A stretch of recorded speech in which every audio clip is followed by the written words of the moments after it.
Gino Lewis, do you anticipate being able to re-sign him before free agency opens? Not looking to do that before free agency. You know, I mean, sure, he's going to get to the window. We'll let the market reset itself with the receivers. We have more pressing needs on our roster. Um, I don't know, how else to explain it. There's the resources. I put my resources in other areas, and when with respect, I think Gino's is an excellent receiver, um, but I think the receiver market is a bit, yeah, just we're not paying that kind of money for receivers in Edmonton. Do you anticipate him being back with the double E or not because of the high price tag?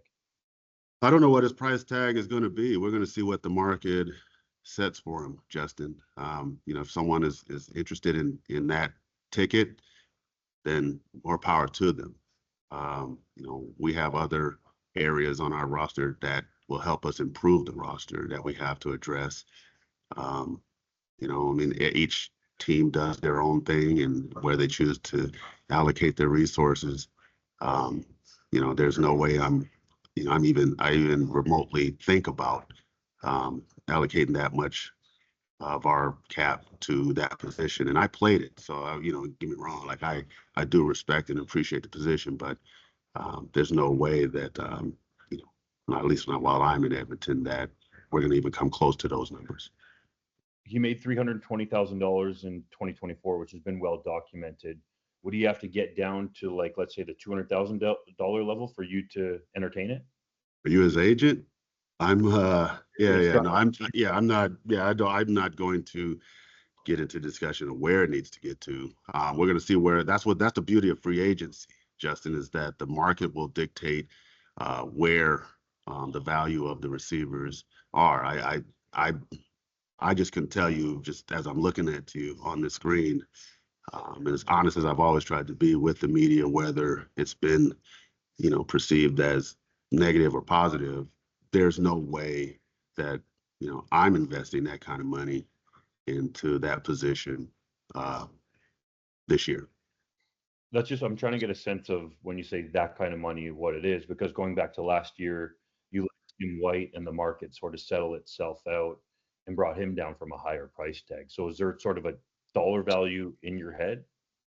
No, I think the organization wanted Tim White back as well in that situation. I think this situation here is that we have other pressing needs for this roster. So as far as, what that number looks like, or possibly, no, I don't have a number, to be quite honest with you, what it would take to get him back. I'm looking at, the rest of the market on what can improve our roster in areas that have been deficient. And if those resources can be better utilized, then we will use them in those areas. I'll be honest with you, and with all of you who are keep asking this question, put yourself in the, the shoes of the player. First of all, he has an expectation, okay, and there's that line.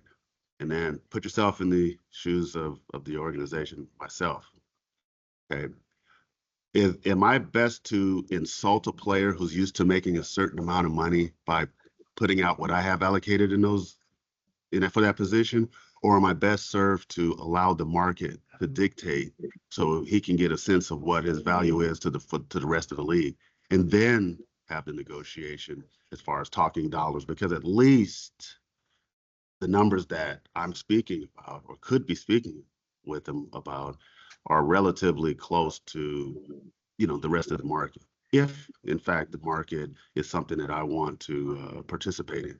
But to come in and someone who's making 320 grand, and I come in and say, hey, I want to pay you 220 or 250, think about the significance of the reduction that the player has to accept and swallow. And then the negotiation starts off on the bad foot. That's coming from experience from playing the position and playing in the league. So it is better to maintain a neutral relationship and allow the market itself to show. And if the market goes down to 270, 260, 250, then we have an opportunity to decide whether or not that is something that we want to engage in conversation, or we move forward and go in a different direction. But when someone's making that kind of money at the position, which personally, when I look at our roster, that is just not a number that we are going to pay. It is better for me to, at least in a world where I'm trying to maintain some kind of uh, working relationship with the player and his agent and discuss terms. It is better to allow the market to dictate where his value is, rather than me put a number in front of him and then it starts off in a contentious way and we don't get anything done. You know, those usually end in an impasse and things never get done, and that's from experience.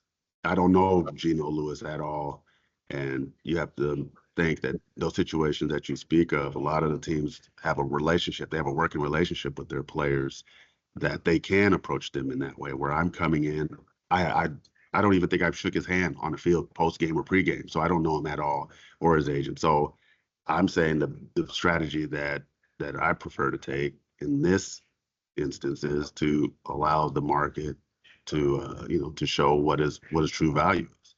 And if someone's willing to pay him 300, great. If it goes down and it's within a range that makes sense, and Edmonton is a place that he wants to be, then we can have a conversation and try to see what that looks like. But I can tell you unequivocally, like, I'm not paying 300. I think that's pretty clear. You can quote it and put it any which way you want. We will not be doing that.